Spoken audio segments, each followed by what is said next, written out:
All right, here we are. We have representative people. And we will. That's why she picked us up. I actually get excited when I lose my fingerprint because it means I've been practicing a lot. Oh. That scares me. Yeah, I read that potters lose theirs really quickly, and it literally turned me away from wanting to do pottery. I was like, why? That concept scared me. You have. It's like losing part of our identity. What? Yeah. Like lose your fingerprint. Now that my fingers really do work. All right. Well, let's see I here. don't want to get a fingerprint now. Cameras rolling, so you know. You can say it. And it will be against you. And it will be, So, yeah. all right. Everything that comes out of my mouth, yeah, will be against you. Well, that's okay. It's all going to come out in the last judgment anyway.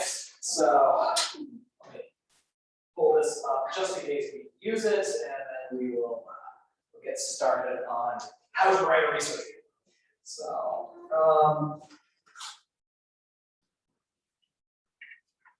It's interesting that this is the kind of thing that I teach a whole course on. English 102 is mostly my how to write a research paper course length stuff. You do some literature too in there.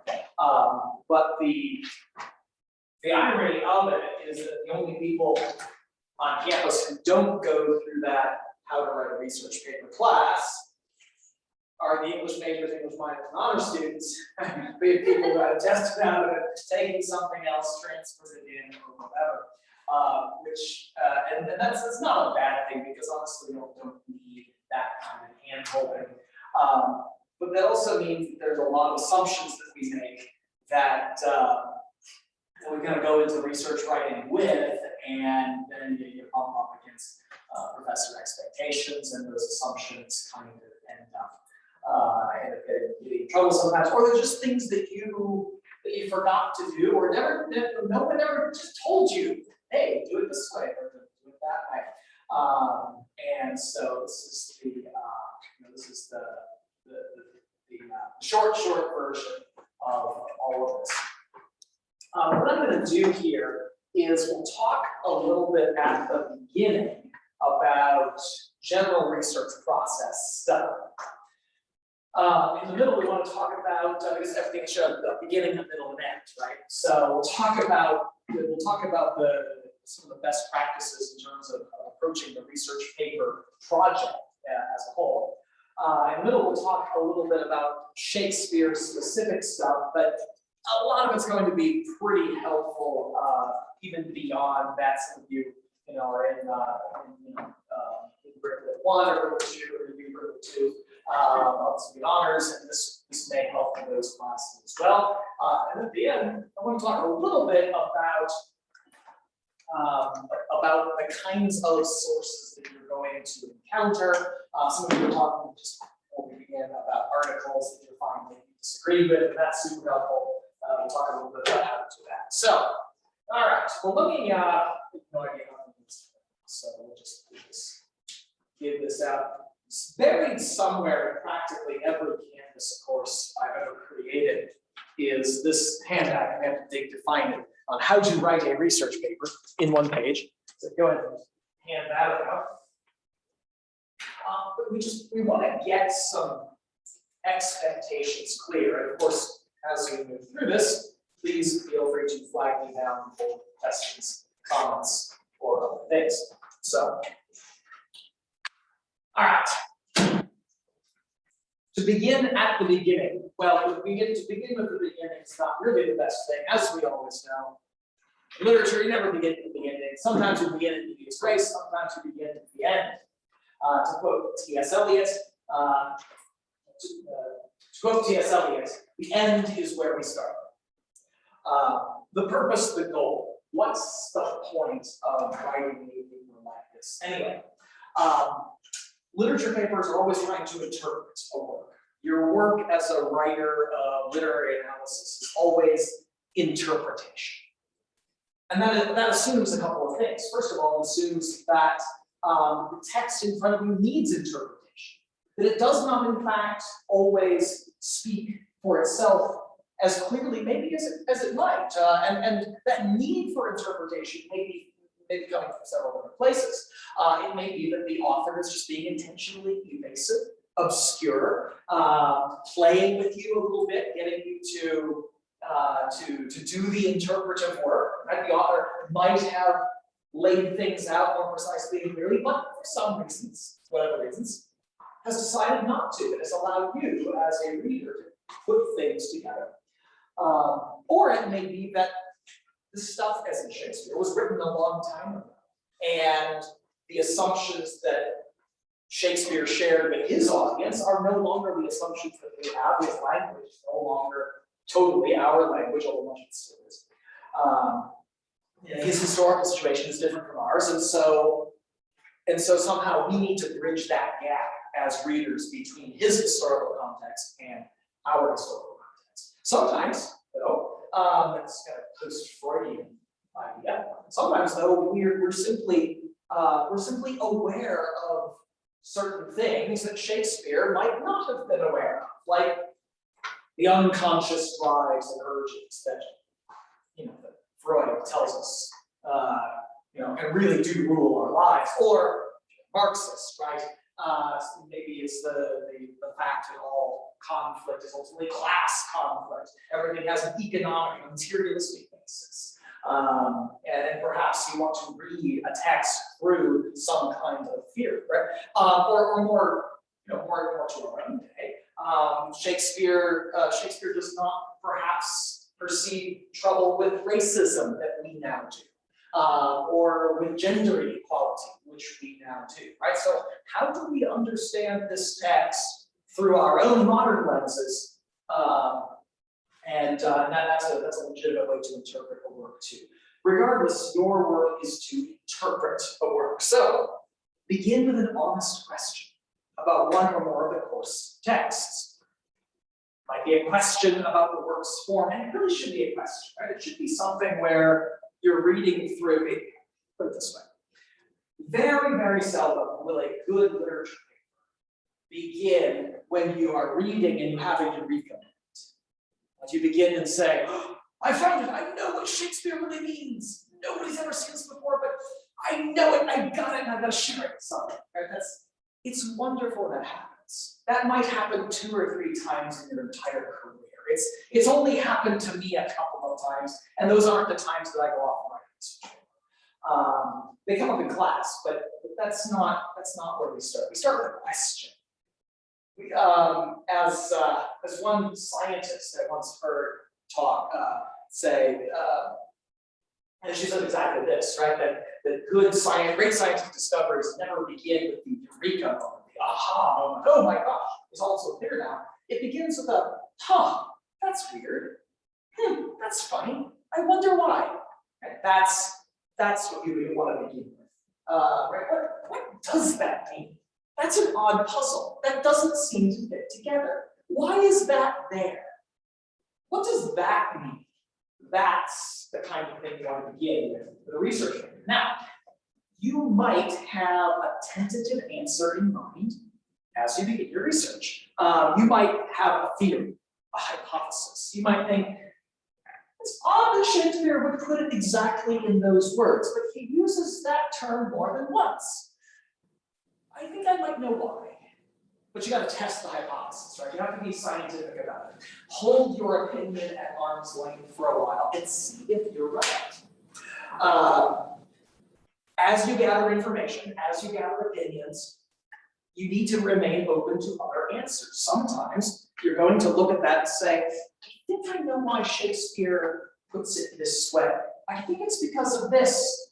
And then you go to do the reading and you're like, oh, no, he can't have been referring to that author because that author hadn't written yet. I have my dates mixed up. But maybe it's something else, right? Or it may be that you're right, that is what you think it is. Well, regardless, remain open to other answers. You might even modify your questions you received. Sometimes you go into the research process thinking, I know what I want to figure. I want to figure out what this thing is. I want to figure out, I want to figure out King Lear. But then you might realize what you're really trying to figure out is cost, or something like that, right? You might realize, oh, that's a simple answer, this over here. Yeah. So the writing process, I guess is what I'm getting at, is a process of discovery. You don't begin with certainty, to quote Descartes, right? He who begins in certainty will end in doubt, but he who begins in doubt will end in certainty. I'm not sure that's exactly that's the idea. So get your research materials, mostly books and journal articles, from or through the library. All know this. I have to keep this in my students, and we'll talk about a little bit about a few other helpful resources, and I'll point you to some specific stuff in the library that you might have missed. Second.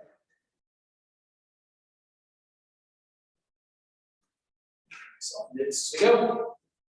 So the question then becomes, how do you use this stuff? Okay, I've got all these articles about King Lear, or about Othello, or about Romeo. So what do I do with them? You have a lot of options as to how you handle them, but people always want to know how many you should have. There's a part of me that just wants to say, oh, 10-page paper, at least 12 sources, which would be good. But then there's another part of me that says, no, wait a minute, Schuler, you sometimes an argumentative research paper doesn't need 12. Sometimes it only needs 11, and you're just throwing in that 12th one just to fill up space or whatever. But then, of course, if I tell you, oh, you decide, then you'll hand me a research paper, 2 of them, and that's not enough. That's not a research paper, and I'm not entirely sure where enough is. It depends a lot. But here's a good rule of thumb for any research-based paper. Attempt to reference as many secondary sources as there are pages in the paper. So, 5-page paper, 5 secondary sources, if this is a research-based essay. Pretty good idea. 10-page paper, 10 sources is good. 25-page honors thesis, which I know sounds so long, it really isn't. 25 sources is a really good target for that. Now, what do you do with them? Well, of course, sometimes they support your point of view. That's nice if they can. However, sometimes they just, sometimes you get this great idea. You know what this Shakespeare play is really about after all, and then you go into the literature, you go into the research, you find an article that makes exactly the argument you wanted to make, except better, because they're professionals, they're experts, and you're like, oh, that's nice, I'm glad I was right, but on the other hand, no. What do you do in that case? Well, there are other things you can do. But your job is not, of course, to try to recap, your job is not just to tell me what the other people said. You want to use their stuff to support you, not you supporting them, if that makes sense. Okay. Of course, the best way to, one of the best ways to use secondary sources is, as you're already saying, to argue it. So do argue with your sources if you think they are incorrect.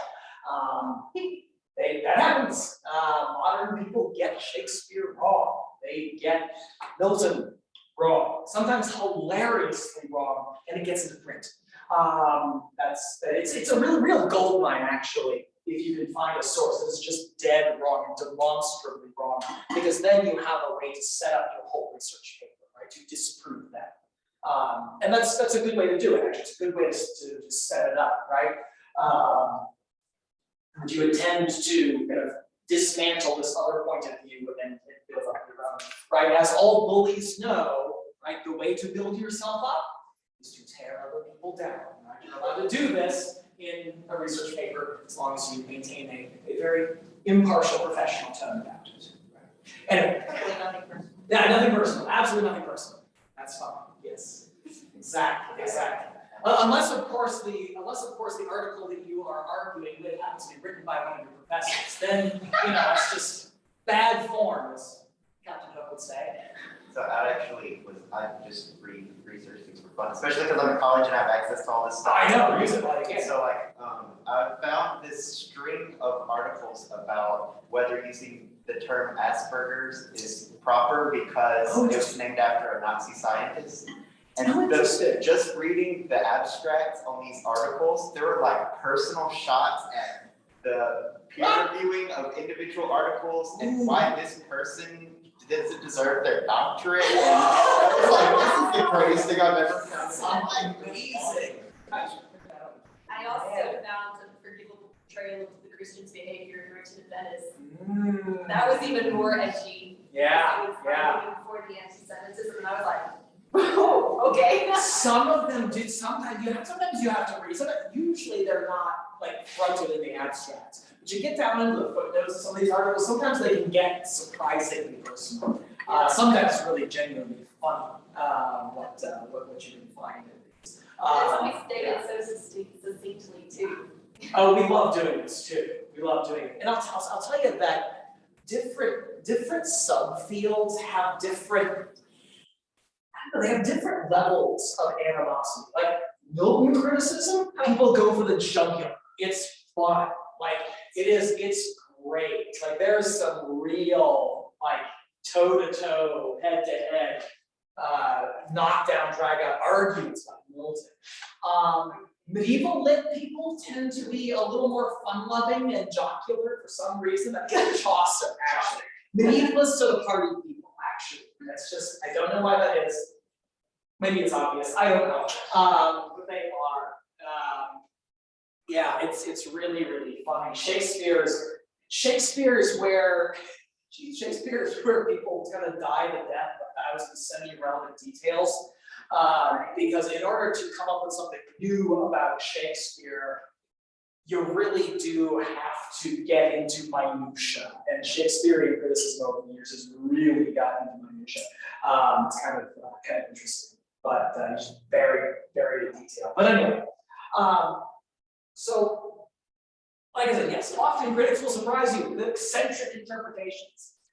Also, sometimes an interpretation you think is too obvious to mention might actually need to be defended against some misreadings. You might have read through something and not even really give it a second thought because you know what it means, because maybe you do have some inside knowledge, it just makes sense somehow, and then you go to the criticism, you go to the literature, you realize everybody else doesn't read this passage or doesn't interpret this character like you thought.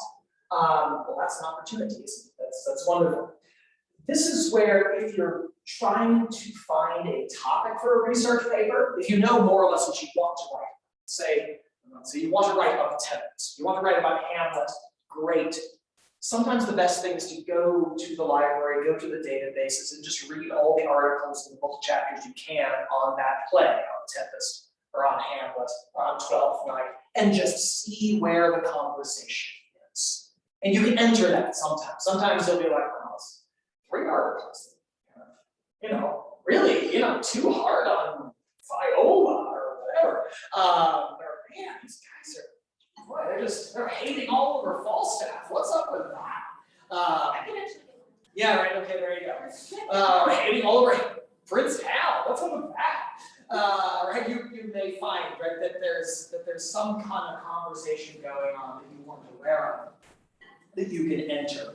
So yeah, so oftentimes if you have to write about a particular author, picking a work that you're interested in, just reading through as much secondary literature as you can be a really, really good way to do this. Actually, my first major journal article on Milton, kind of how I got off on that Milton tangent professionally, is that that's what I did. There was one particular essay on Milton that caught my attention, and I had some ideas about what it was about, and it made sense to me, and then I went and read through a lot of the criticism, and I realized, oh, they're missing something on this. Like, they don't see this connection between these two things. They think Milton's contradicting each other, and he's obviously not. So I went and wrote an article on it, and it worked. So it doesn't always happen, but it's nice when it does. So, all right.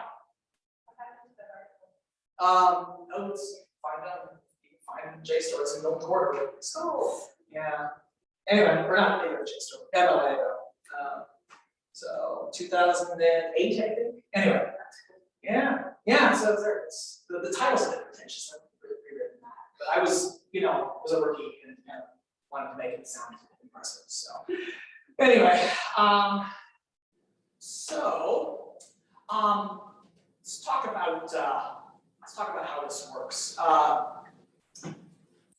Introductions. There's a template for that, and that's kind of nice. There is a template for introductions. I just talked about this last time, and I can still see my notes on this here. So, some kind of introduction. All right.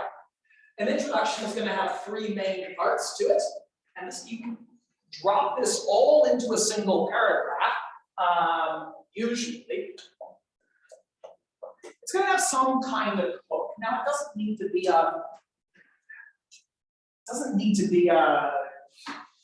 advertisement. It doesn't have to be something that's like super catchy or whatever. But don't begin with some kind of vague generalization. Like Shakespeare had a lot to say about life. So,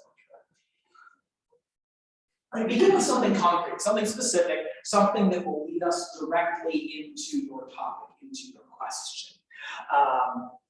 It could be a particular fact about the play's context or composition. It could be a reference to a character, but something particular. It doesn't have to be clever or catchy, but cutesy, but something concrete.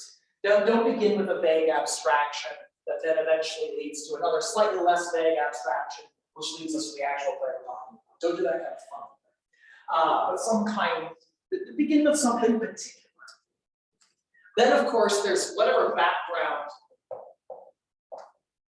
right? Context, theoretical ideas, whatever's going to contextualize your thesis statement and lead you, as Prufrock says, to an overwhelming question. That doesn't have to be stated as a question, but it might be. Now, assume your readers are familiar with the basic plot and structure of the works, right? You don't have to summarize the whole plot. You might have to remind us of where we are in the play and any relevant contextual stuff, right? Because you're probably not going to be dealing with the entire play. You might be dealing with a character or a scene in the play or a theme in the play.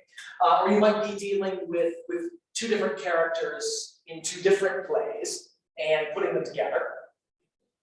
But whatever context you need to get into this question, that's helpful.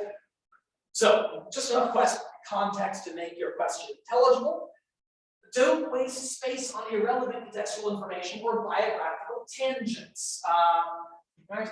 William Shakespeare was born in Stratford-upon-Avon on April. Nobody cares. It doesn't matter for this particular interpretation, right? It doesn't matter whether he was born on the 23rd or not. For Hamlet, I mean, unless it does, I don't know. Maybe it does. Maybe you're finding covert references to Shakespeare's birthday, where he's encoded it into the Shakespeare. It would be pretty crazy. Fool's errand, but hey, weirder things have been tried with Shakespeare. What's the weirdest Shakespeare take that you can think of off the top of your head? Well, it's maybe not weird, but the sheer plausibility and implausibility of it is interesting. It's also a nice little segue into the King James Bible class next semester. We'll pull it up here if I can find it. So, yeah. I mean, there's a lot of weird ones, but this is one out. I really sympathize with y'all trying to get your presentations up for this thing. Anyway, so we'll do that. Okay. Anyway, the very first sentence should take us right to the point. Your thesis statement, which always appears at the end of the introduction, which always appears at the end of the introduction, is your brief but precise answer to the question. Spend the remainder of the essay proving your thesis. Now, let me also remind you that although you will place your introduction first in your essay, you will probably not compose your introduction until the rest of the essay is finished. Because you don't always know what you have to introduce until you've written it. At least I find that's the case. That's my own problem. I don't know if it's a problem. I don't think it's a problem. Yeah, normally what I do is I will write several versions of my thesis statement all in a row and throw in some contextual stuff and then start writing the rest of the paper and then go back and rewrite that introduction with a better thesis statement once I know what I have to introduce. So, okay, hang on a second.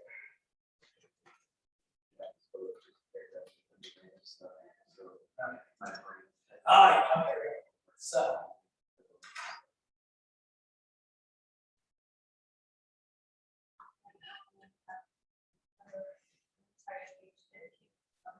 All right, so.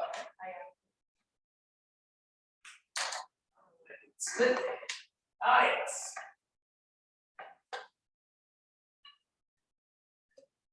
Oh, perfect.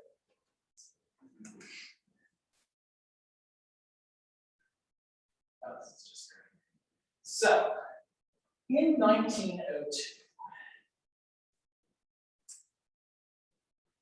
this is Shakespeare and Psalm 46. Oh, remember this? Okay, this is weird. So, here it is, Shakespeare and Psalm 46.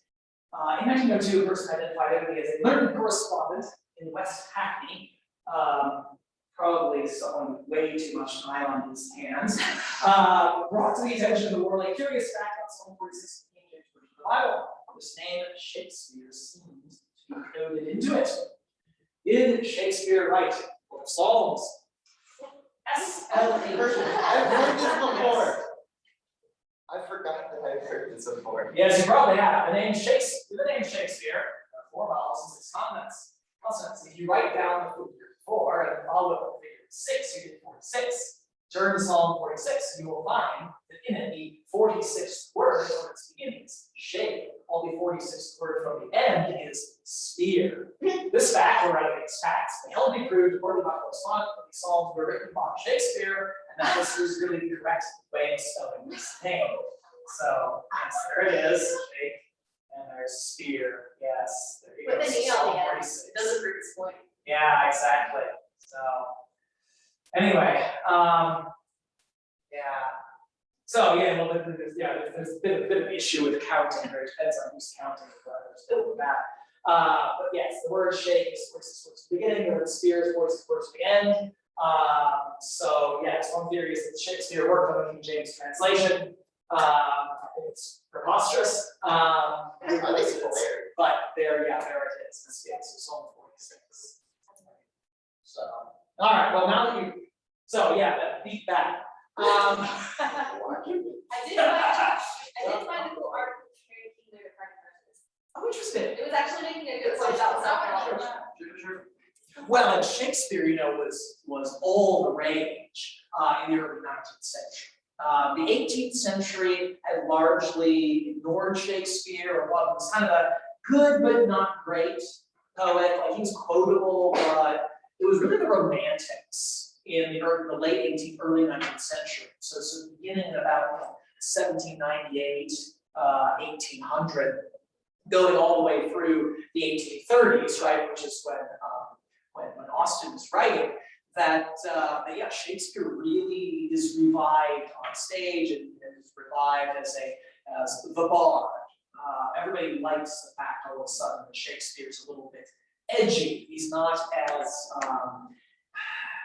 symmetrical as the classicists would want him to be. He's a little more visceral. He likes speaking the language of the common man, which is very, very romanticized. Yeah, that's something the Romantics were into. He wasn't so much into the poetic diction and all the rest. He's not Milton, he's not Spencer. So yeah, you're going to find that Shakespeare is all over the Romantics. romantics as explained. But anyway, that's it. All right, so yes, thesis statement. Spend some time outlining your argument before you draft it. And here's something that I really do think is helpful. Once you have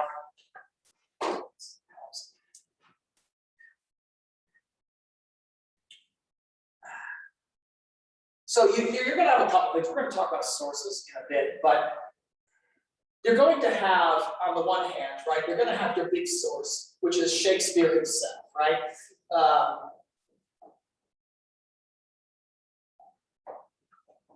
And so the first thing you're going to need to do is to figure out, right, how are you going to prove this, or how are you going to answer the question from Shakespeare? You want to lean really heavily, because remember, we'll lean really heavily on the primary text, because remember, this is ultimately your interpretation of the text, surrounded by others. So probably the first thing you're going to want to do is do a lot of rereading, honestly. This is why in college I almost never read a paper on fiction unless I had to, because I knew that I had to read. It took me so long to read it in the first place. Well, with Shakespeare, it's not actually that long. You've done it once, you can go through it, at least flip through and see what you underline. Figure out what those main points are that you need to talk about, right? And it may just be you're end up writing your way through a scene or through a dialogue. But you're gonna have to figure out, and by the way, you're also gonna have this other host of other articles on your topic that you gathered from MLA and JSTOR and library, and you gotta figure out where all those go. Start with your primary text, right? Figure out what you're gonna have to do first, what you're gonna have to do next, what are you gonna have to do last. Other things being equal, work your way chronologically through the play. And begin with stuff early in the play. In the middle, just put stuff in the middle of the play. At the end, deal with the end of the play. Now, that's other things being equal. That may not always be possible, but it's usually advisable. It gets more tricky, when we start dealing with multiple plays, right? Characters from other works. You have to put two works together, then you're not going to be able to be chronological, but that's all right. Just default to the chronological unless you have a good reason not to. So, yeah, then what you're going to have to do is figure out where some of this stuff goes. Right? What about the research? What about the secondary sources? Right? Those, and you may, you're going to have to set these things through. You're like, well, I think that one goes there. Oh, that one's going to have to go up in the introduction. You'll probably deal with this one sort of in the middle.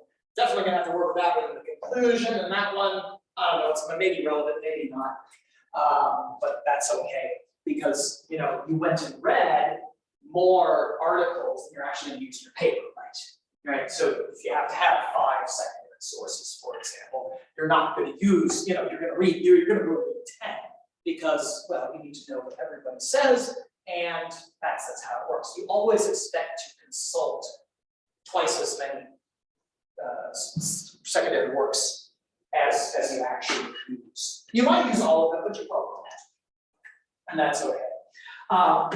But yeah, decide which information comes first, next, and last. And after that, work through that outline. Well, actually, I'll put it this way too. We'll get there in a second. For myself, I tend to do this all on, actually my process looks a lot like this.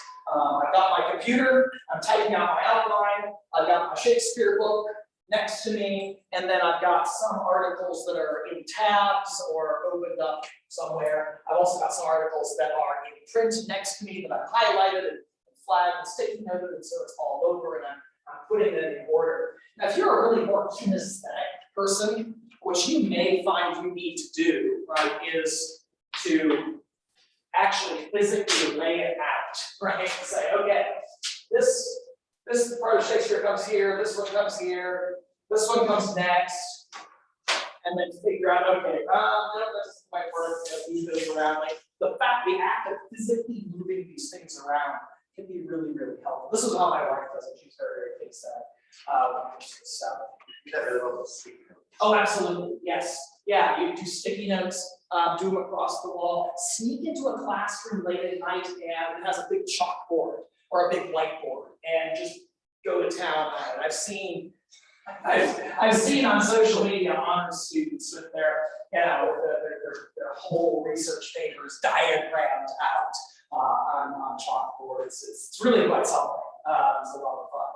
So, and it works, right? It helps you conceptualize, visualize where you're going with this. What you don't want to do is just kind of start typing at random. That doesn't work. You have to have a plan. As a kid, I remember reading a book on how to play chess. I'm not particularly good at chess. I can force a mediocre player to stalemate sometimes. That's about it. But I do remember this one piece of advice from early in the chess player's manual, and that is that you should always have a plan, and that you should never move a piece without a plan in mind. And furthermore, that even a bad plan is better than no plan at all. So, yes, even a bad plan is better than no plan at all. Once I have some kind of outline, once I know more or less what order I've got to put things in, then I write myself through the outline. In what I call a mind dump. Yes. Throw everything you know about this, and maybe even some things you don't, into this document. Yeah, absolutely, right? And be willing to be messy, be fragmentary, be tangential, be willing to be redundant, say the same thing more than once if you have to, just so you can work your way to it. And if you have done this, well, and do it as quickly as you can. And honestly, in a couple of hours, most of you can get, you can get a lot of stuff here. I don't usually, at this point, I don't usually worry about grammar or about formatting, or about trying to tidy up my sentence structure.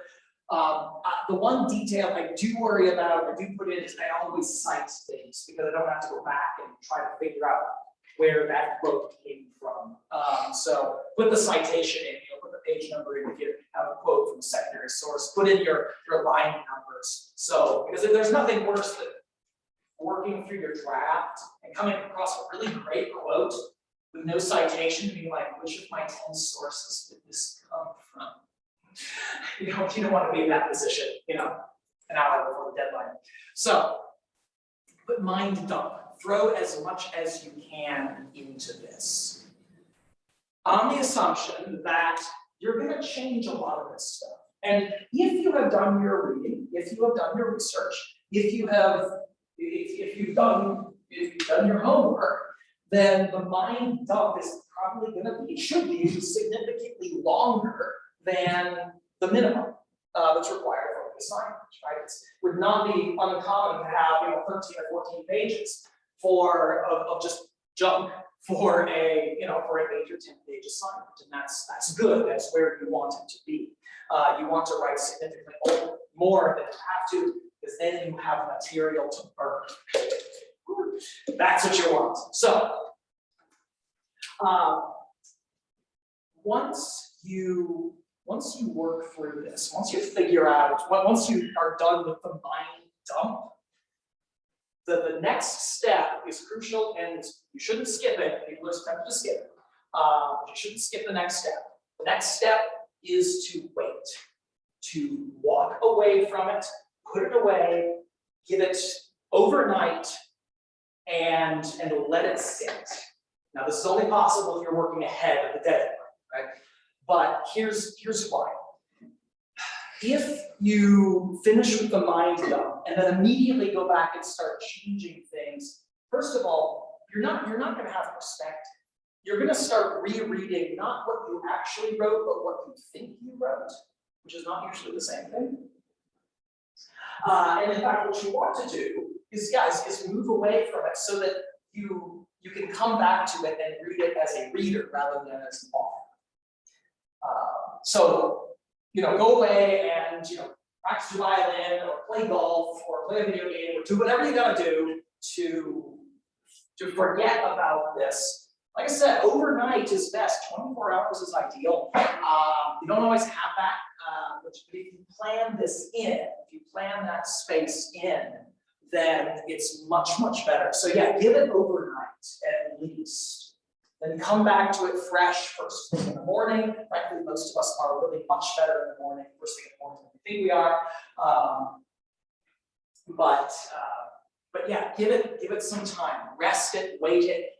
Then when you come back to it, you can be more objective about it. Once you get into revising it, and I realize I'm not sticking to my handout here. That's all right. I'll come back to it. As you are revising, but here's the thing. I feel like in literature classes especially, we get so fixated on the product, we kind of forget to talk about process. And process is crucial. I mean, our lives are built on habits, processes, procedures, and routines. There's very little of our lives that is sort of unique and spontaneous, and that's all right, that's by design. And so we're not getting good results, say, out of our writing. It means we've got routines that we need to change. Focusing on correcting the process, right, is crucial. So, anyway, all right, mine's done. So, what do you do with it? So, you come back to this mess, and it's going to be cut down, and that's good. What you're going to do then is you're going to read back through this, and the first thing you want to think about is paragraph level stuff. Are the paragraphs in the right order? Are there paragraphs that don't belong? You will come to a passage and think, oh, that's a tangent. I don't need that. Cool, cut it out. I've got material to burn because I wrote too much to begin with, so that can go. Right? Oh, here's my analysis of this one quote that really sort of went off the rails. I didn't need to say all that. I could just mention this and move on. Great, right? We can tidy that up. We can get that out of the way. Or you might think, oh, here's this secondary source oh, I found the place to put this person. We stick this in. That's great. You can do that, but make sure the paragraphs are in the right order. Then, within the paragraphs, by the way, there is a tendency, if you're a perfectionist, which I have a strong suspicion few of you might be. If you're a perfectionist, the tendency is to fixate on the anyway, there's a tendency to fixate first on the local level stuff, right? Oh, missing a period. Oh, I need a comma there, right? Oh, I need to fix the format. Then don't start. Start at the big picture stuff, right? You to assume I need formatting the last. Well, I mean, there's nothing wrong with beginning properly. Even my mind does start formatting. That's fine. That's fine. Some of us, yeah, sometimes it's best just not to try to fight in real character. Yeah, don't fight that. But well, yeah, it's true. The other nice thing is that if you reset all the defaults on your word processing software to be correct to begin with, that saves you a bit of time anyway, which is what I do. So anyway, right? So, but be willing to throw stuff out, right? Be willing to cut out tangents, be willing to refocus yourself. And then once you've done that, once you've gotten the paragraphs in the right order, and you know exactly the argument you've made, now is the time to go back and revisit that thesis and ask yourself, is that in fact still true?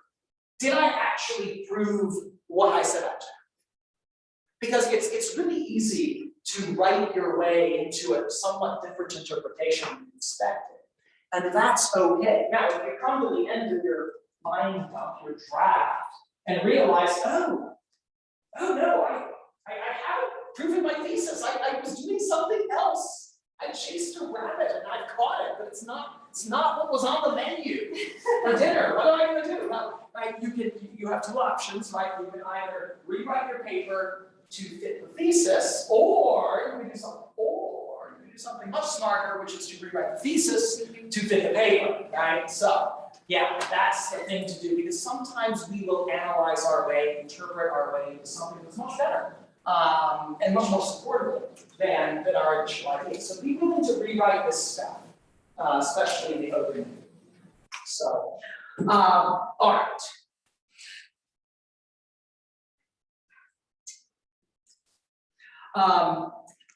Once you, within paragraphs, and here's something that, again, was not immediately intuitive to me, until actually Dr. Abernathy pointed this out to me. It was very helpful. If you ever had Dr. Abernathy walk you through the Big Mac paragraph, the structure is based on a commercial from long ago. She'll show you if you ask. The concept, though, is really, really helpful. The root of it is this. Some time ago, researchers asked, what is it in some students' papers that makes them consistently earn A's, while other students who might have similar test scores consistently earn B's? What is that? Like, what is it that professors are seeing, even when the grammar is like perfect in both? Like, what is it? And here's the difference. In your typical B-level paper, which is okay, paragraphs look like this. There's a topic sentence. There is usually a quote or a piece of evidence that supports the topic sentence or illustrates it in some way. And then there's usually some kind of explanation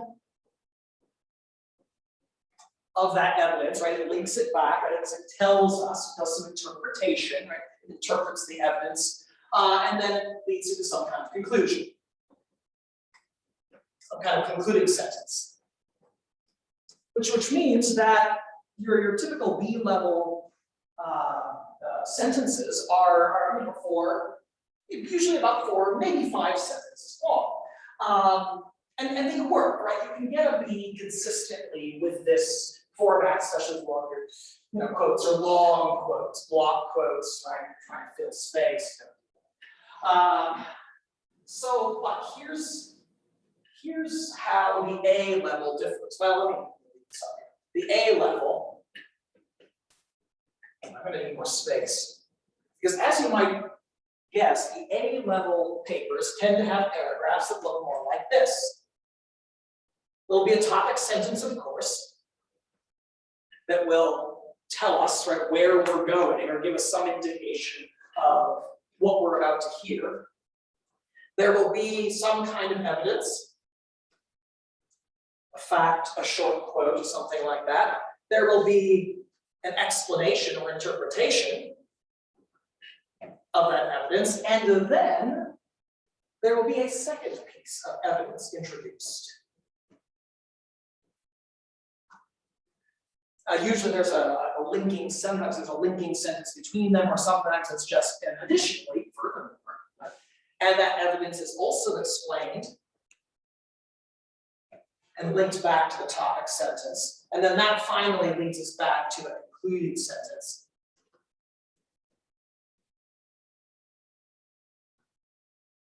Some of you may do this without even thinking that this is what you're doing, or without even being aware of it, that this is what you're doing. However, once you become aware of it, you can do it more intentionally. Now, I'm not saying that every single paragraph must have precisely two and only 2 pieces of evidence in it. That's not what I'm getting at. What I'm getting at is that if every one of your paragraphs has only 1 piece of evidence, you're probably not being very thorough. You may not be doing justice to the full complexity of the topic, right? So, and of course, an A-level paper, well, for one, because it has twice as much evidence per paragraph, it's just going to be more persuasive. And those paragraphs are going to look longer. So, topic sentence, evidence, explanation, usually connecting sentence, evidence, explanation, concluding sentence, right? You're looking at 6, 7, 8 sentences long in a typical A-level paragraph. If you go and if it's useful actually to go to some of your your secondary sources, look at them. Especially one that you find relatively compelling. Let's be honest, not all secondary sources are all that great. But if you find a secondary source that's really helpful, go back and look at how that author structures his or her paragraphs. Look at how that author introduces quotations and do it that way. You can learn a lot simply by imitating a really helpful professional. So anyway, so yes, this is the Big Mac paragraph, in case you're wondering. The Big Mac, because it has two pieces of beef in it, not just one, right? Those are your main evidence. That's the meat, that's the stuff that's really nourishing. So, all right. Use quotations regularly, don't let them overwhelm your essay. The essay should be primarily in your voice. The reader should hear your voice talking more than anybody else's, including Shakespeare's, because frankly, we've all heard a lot from Shakespeare this semester. It's not your turn. In fact, I would recommend that, I mean, at the very least, right, your words should take up at least 2/3, if not 3/4 of the essay, right? If you've got more than 1/3 of your content that's direct quotes, that's too much. We're not hearing from you. You're not doing enough interpretation. You're just quoting and imagining that the point is obvious once you've quoted it. That's not true. You have to explain it. So, I mean, even in this, right? You have 2 explanations, and you have 1, 2. You have twice as much, or you have twice as much of your words as you have of the text of the primary text's words. So, okay. Avoid long quotations where possible. All right. Let me see here. How do you organize? How do you decide what to do? Well, don't try to stuff your argument into a box. Don't assume you have to have 3 main points. You don't. You have to allow this to work its own magic, to have an organic structure. So, all right. Oh yeah, so mind dump. You know, let's go back to that. Once you've got the paragraphs in the right order, it's time to revise at sentence level. Now think about, you gotta read those sentences as the reader. I'm going to make 2 suggestions for revising at the sentence level. One is simply read it out loud, so you can hear it. You will catch things reading aloud that you won't catch visually, reading by eye. Oh, let me also throw in one other thing. So 3 main things. Print it out and edit a paper copy. I don't know why, but you will miss things on a screen that you will catch reading it with a pencil or pen in hand on paper. Grade it yourself, in other words, right? And if you've not any expertise, your experience being a tutor, for heaven's sake, do what you do as a tutor, right? Read it aloud, read a physical copy, and then you will catch things, especially if you've let it sit for a day. Cut out anything that's wordy, change sentences. If you stumble over a sentence and can't finish it, or it doesn't make sense, you revise it. That's something to revise. You should never write anything that's unpronounceable. So if you lose track of the idea midway through the sentence, yeah, that needs to be shorter. Be suspicious of anything you're holding on to just because you think it's a clever turn of phrase. It's probably garbage. Kill your darlings, as the writers say. Be really try to avoid a lot of passive voice. It can be seen that Shakespeare says, Hamlet states. This author asserts. It can be seen in the play of Hamlet that there are, no, stop, right? Passive voice is a killer. Simple sentences, simple, strong verbs. Be very suspicious of yourself if you find yourself using is, are, was, were. There is, there are, there was, there were. Don't, yeah, just, there's almost always a more precise way to say that. So, Identifying it, other than just finding the lead first. If you have something like it is written, you can always add zombies. But you have to do the end of all of that to figure that's right, out. that's right. This was written by zombies. Yes, yeah, it's a good way to put it. So, if you know that you have trouble overusing certain things, use the find function on your Word document to highlight it, right? Or if you know that you just, you keep using you just because that's how you talk, and your professors have told you, don't use you, and you're all right, it's cool. Do a find, and just find where you use it and change it, right? Or is, right? If you know you've been told, don't use passive voice so much, do a search for is and are. And yeah, you'll be surprised at how much it comes up. So, absolutely. Use the technology to help you. All right. Conclusion. There is a template to an introduction, there is no template to a conclusion. Every conclusion is unique, but it should conclude. Okay, a couple of juicy notes for conclusions, and we finally got to talk about sources. Do remind us, reiterate your thesis statement. Don't repeat it verbatim, but remind us of what it is your essay has really discovered. So reiterate your thesis statement. Do not repeat your main points. I can flip back, I can see, I know what you've got, right? Trust your reader to remember what you wrote 3 or 4 pages. I go a little bit brain dead reading freshman essays, but I'll be awake for yours, just between you and me, okay? So that's fine. But don't feel like you have to repeat. Don't repeat everything. It's not a persuasive speech. When you're speaking in public, when you're just speaking in an auditory setting, you have to repeat yourself because our memory for things people say tends to be very, very short. And so there's this whole dictum in persuasive speaking. You have to tell them what you're going to tell them, and then tell them, and then tell them what you told them. Right? Don't do that in writing. That doesn't work in writing. So what do you do in the conclusion? Well, the conclusion, students, is where you can get philosophical. This is where you can entertain the so what question, right? Your temptation is going to be to get philosophical in your introduction, right? What is the meaning of life according to Shakespeare anyway? How does Shakespeare really feel about strong women? Don't start with that, end with that. Once you have worked through a particular question, a particular problem, then you've really earned the right to generalize a little bit, to get philosophical.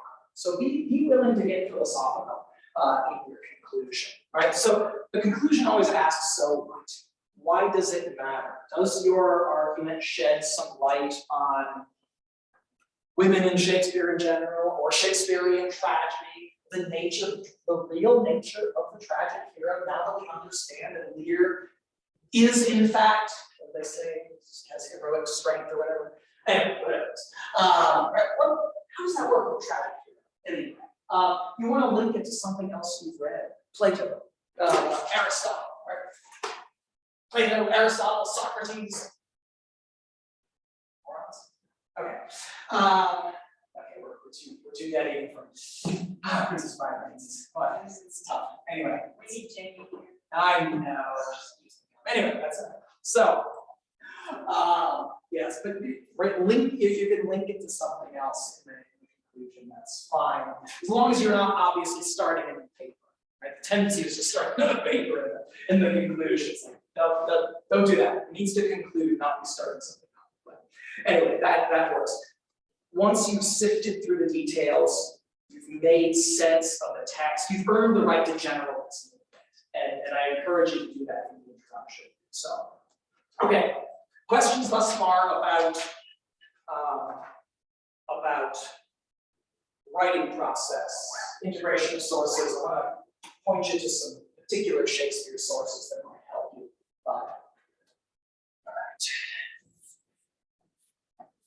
All right, so Sources, things you need to, things you might find helpful when it comes to Shakespeare. Obviously, right, your most important source is your primary text. And I'm going to assume most of you know the difference between the primary, a secondary, and a tertiary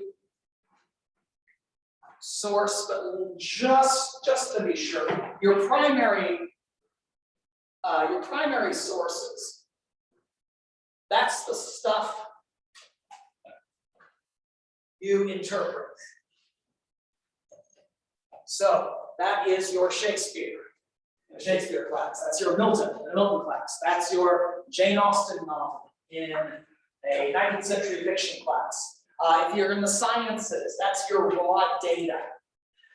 If you're in music, that's the score, right? That's the sheet music. If you are in, if you're in history, that's your archives, your historical documents, right? If you're an archaeologist, that's the stuff you dig up, the stuff that needs to be interpreted. Sacred scripture is always a primary source. So the Bible is always a primary source. That shouldn't be too difficult. It's straight, shouldn't. Anyway, okay. Secondary sources. These are professional level interpretations. Analysis of the primary sources. That the book of Hebrews is a secondary source to the Old Testament. Oh, you have heard it said, but I say to you, aha, yes, right there. This process is embedded in a long tradition, largely a rabbinic tradition, actually. Because if you want to think about this, and then in fact, it's even more complicated than this. Again, flash forward to King James Bible class, but if you want to think about the Torah as the ground level primary text, and the prophets as a kind of interpretation of them, a commentary of them, you also want to think about the New Testament as yet another commentary. And of course, the Jewish scholars are very good at building up layers of commentary on top of things, right? You have the Torah, but then you have the Talmud, right, which is the collection of Hebrew rabbinic writings, about that. You also have Targums, which are interpretations of those, right? And there's these increasing layers of Aristotle, primary source. Then here comes Thomas Aquinas, who is interpreting, right? And interpreting that. Thomas Aquinas, way back in the 12th century, is writing secondary sources. Now, of course, we recognize that he is doing things that are primary, and there are people who are interpreting him. So yeah, the primary sources is whatever you're interpreting. And yes, in case you're wondering, there are meta commentaries on secondary sources, right? There are bibliographies and professional level sources on, right? You will occasionally get a great Shakespeare scholar doing a scholarly article on the state of Shakespeare studies in this decade. Right, it's secondary work on the secondary work. So anyway, so yes, right, the commentary is built into the very fabric of description, which of course continues. So very good. Okay, these are the ones. These are peer reviewed or scholarly. They tell us what we want to know, that's what you want to focus on. And of course, they must be cited in any research-based paper in a literature course. Tertiary sources are compilations of this stuff, right? They are popular level. They're popular level commentaries, either on the primary sources, sometimes on the secondary. And this includes websites, indexes, encyclopedias, book reviews, dictionaries, right? They are derived from this, and they're not the kind of thing you want to use, right? So you want to focus in. You don't want You don't want to use the tertiary stuff because all the good stuff is up here. This is stuff you can get better elsewhere. So anyway, all right. So to put it in pizza terms, right? This is homemade from scratch pizza, right? Here is your, your Pizza Hut, right? Professionally made, and down here is your frozen pizza out of, your store brand frozen pizza. Stay away from that stuff. There's better stuff available. Okay, done with that. Anyway. All right. Print sources, of course.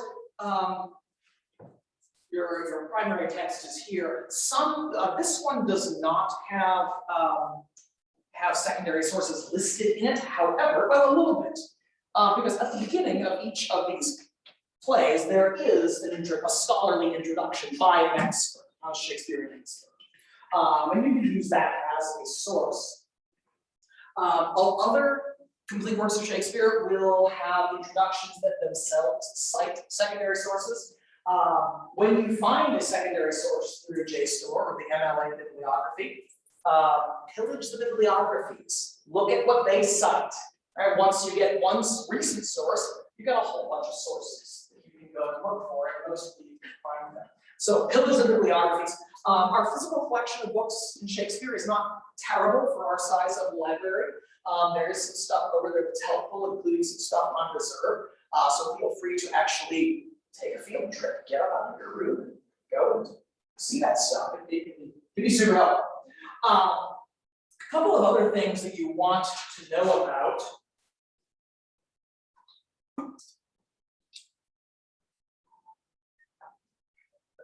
All right.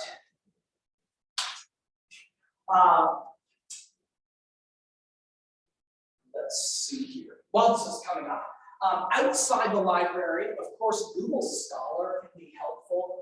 It's really random what it will pull up, but if there is free stuff online, it can pull it up, and you can get a lot of good stuff. Sometimes not always full text, but sometimes you can.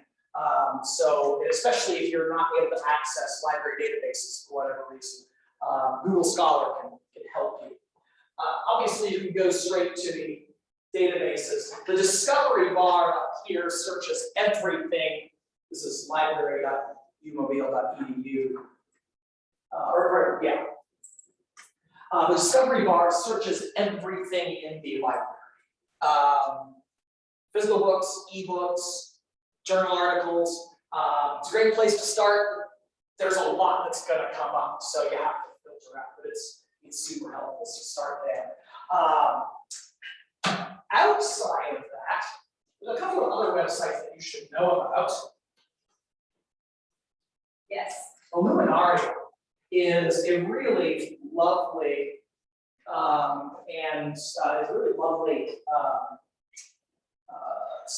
source on pre-modern English literature. It's very helpful.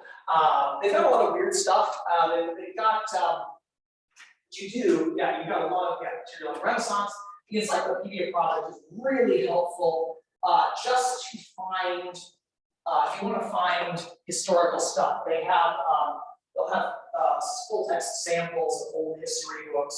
So if you want to find out about Henry V, it's right there. And there's this. Yeah, so anyway, and they'll give you, this is from a, this is an excerpt from old 1910 Encyclopedia Britannica. So yeah, it's a tertiary source, but just for getting some context, it can be really, really helpful. Let's see here in a second.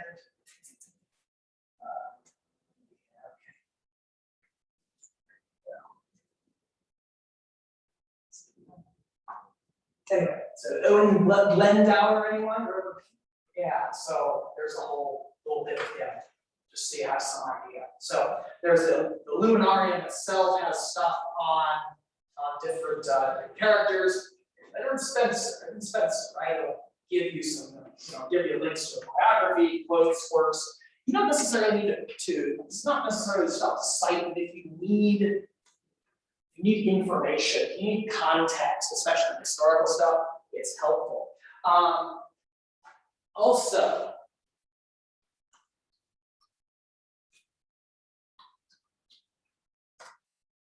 MIT, of all places, has the full text of Shakespeare's plays online, which is helpful because control find, you can search for words, right? You wanna know, how many times does Shakespeare refer to cheese in his plays? And which plays does that come up? Folger's Shakespeare website also has the. Folger Shakespeare also has that, so. Does this one have line numbers? Like the other Oh, one? let me see here. They have the same broken Vaccines, down yeah. like the other one. Yeah, those do not have line numbers, but it will at least, and that's why you have this, right? Because at least you can find out, it's like, oh, there's another reference to a sword in Hamlet over there. I didn't even think about that one. Well, there you go. Fine tools. Yeah, absolutely. So that's, that can help. So yeah, Folger Shakespeare Library also has that. So anyway, lots of help there. Let's see here. Of course, please avoid the study help websites, Wikipedia, SparkNotes, Schmeek, etc. 123 help me. Yeah, please help me. Avoid those. So anyway, so those are helpful. Okay. Yeah. Yeah. Okay, last thing. Here, pass this around. I want to talk a little bit about articles, especially the articles you pull up in your journals or in your journal notes.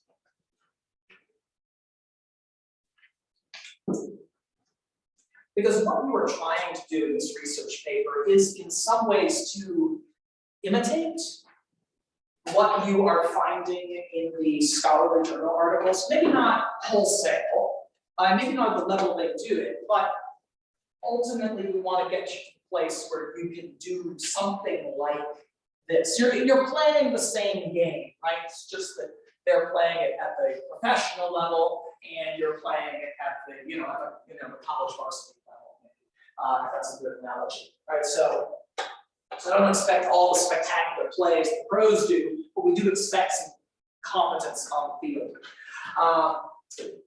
Articles in the humanities are essays. They attempt to prove a point through logical arguments and analysis of evidence. As essays, sometimes they go off on tangents. Sometimes they subtly imply what they hesitate to state outright. And that's just the nature of the literary form that we're working with. You have to remember that they are written by professional scholars to impress other professional scholars, which means that they can be jargony, defensive, they can over-explain things.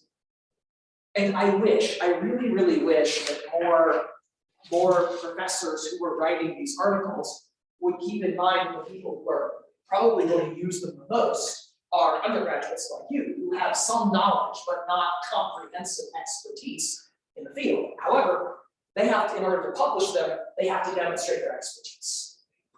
And so they've got to impress their editors, they've got to impress their peers, and so what ends up happening is that they have a lot of fancy jargon, they have a lot of very long sentences that sometimes conceal more meaning than reveal it, and that's frustrating. Assume that the author, nevertheless, is trying to help you understand the topic better.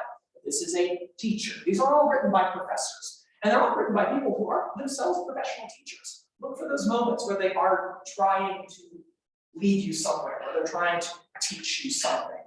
Shakespeare, whatever it is you're writing about. Now, in the sciences, articles have standard templates that you can skim. That's nice. There are also hundreds of thousands of them you have to read. In English, there are no standard templates, but there are some professional practices that you should watch out for. First of all, an article might take up as much as 20% of the space of introductory material before it gets to a main point. That can be frustrating because they will not put their thesis statement in their first paragraph, almost never. Sometimes they will. Every once in a while, I'm like, oh, thesis statement. But it's rare, honestly. They will do a lot more background stuff. Yeah, same with the conclusion. Sometimes it's not really clear when you've gotten out of analysis and into a conclusion. Now, if 20% seems excessive to you, consider that the introduction to a 5-paragraph essay also takes up 20% of the paper. So the author is probably going to hint at the thesis in the first few paragraphs, maybe even the title, but don't expect it. You may have to read several pages before you get to this author's main point. Because before the author states a thesis, that author has to justify his existence or existence, not as a person, but as a writer. The author is going to have to explain what hasn't been explained yet, raise a question that hasn't been answered yet. And they do that by referring to all the stuff that came before. Here's where the piling up of commentaries really works. To quote Ecclesiastes, the making of books, there is no end. Right, because the more recent articles you get, sometimes the longer and longer their sources, list of sources are going to be.